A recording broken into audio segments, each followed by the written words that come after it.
police believe Penguin murdered Black Mask. But why would he send me here if he was the killer?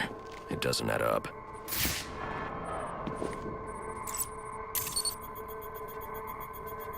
This crime took place days ago. The fire and the exposure to the elements make identifying the victims difficult. The male victim is wearing a black mask, but I can't positively identify him as Roman Sionis without a DNA analysis. Something I can't do in the field.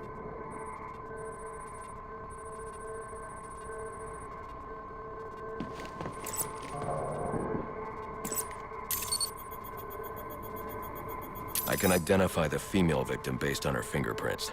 Tiffany Ambrose, Roman Sionis' girlfriend, or one of them at least. She was no angel, long list of priors, but nothing to indicate she was the target here.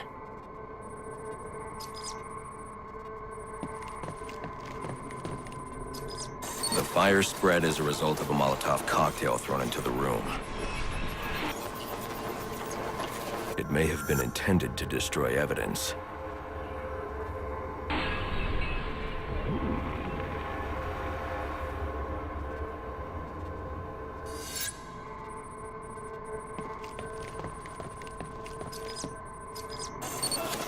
The shallow trajectory of the bullet suggests the shooter could be someone of Penguin's height. But the grooves on the floor suggest that the victim was killed by someone leaning back in a chair. This bullet was fired from a revolver. Ballistics analysis indicates a low angle of trajectory. The shooter could have been someone of Penguin's height, but the pattern in the gunpowder residue suggests the bullet was actually fired by someone lying on the ground.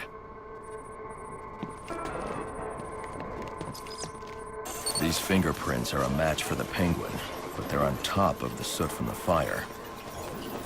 The cops were right.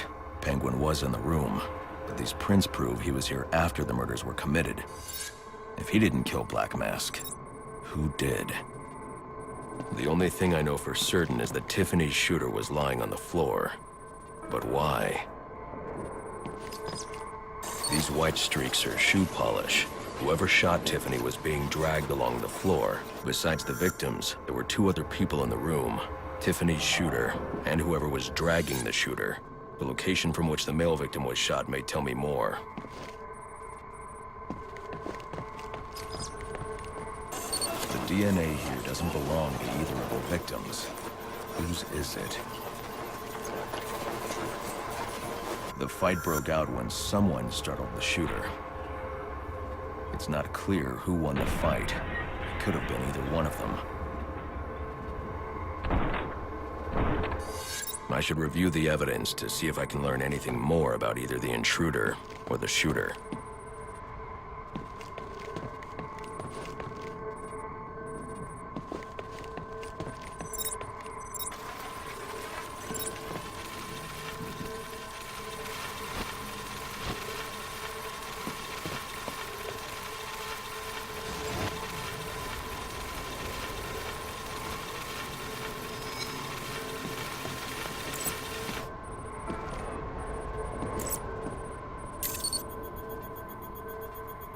Fabric analysis indicates the intruder was wearing a white suit or sport jacket. This fabric swatch could help identify the intruder, but I still can't identify the male victim's shooter. There's one impact area I haven't checked for clues.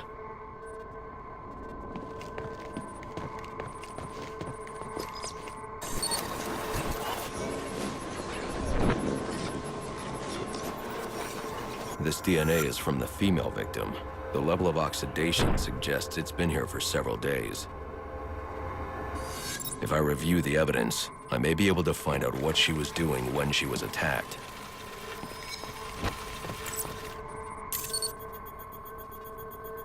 She was sending text messages to Roman Sionis about someone named the Joker. Someone killed Black Mask, but this crime took place several days ago. And I saw Black Mask earlier tonight. The only answers I have raise more questions. Who is the Joker? Was he the killer here? Or is he one of the assassins? I have a body, an unknown shooter, and an unknown assailant who attacked the shooter. I need to match the DNA samples against the records in the National Criminal Database to identify who was in the room. Alfred, I need access to the National Criminal Database. Well, the only way to do that would be to infiltrate the Gotham City Police Department. Then that's where I'm going. Sir, you'd need to physically hack into their servers. If you insist on doing something that foolish, you'll need a powerful, non-lethal weapon. I recommend coming back here to pick up your concussion detonator. Not a bad idea.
Dispatch, we got a situation!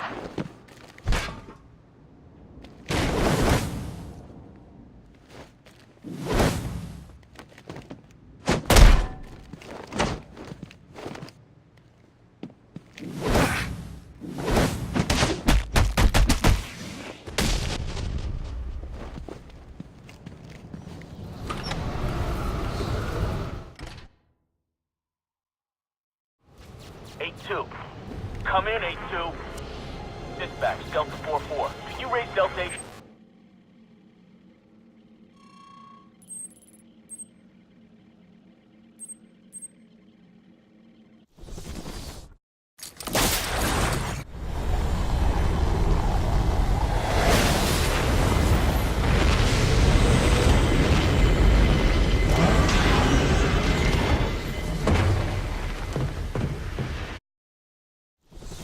Welcome home, sir. The concussion detonator is on your workbench. Remember, if you use that instead of your fists, you'll do less lasting damage to those police officers and civil servants. Noted.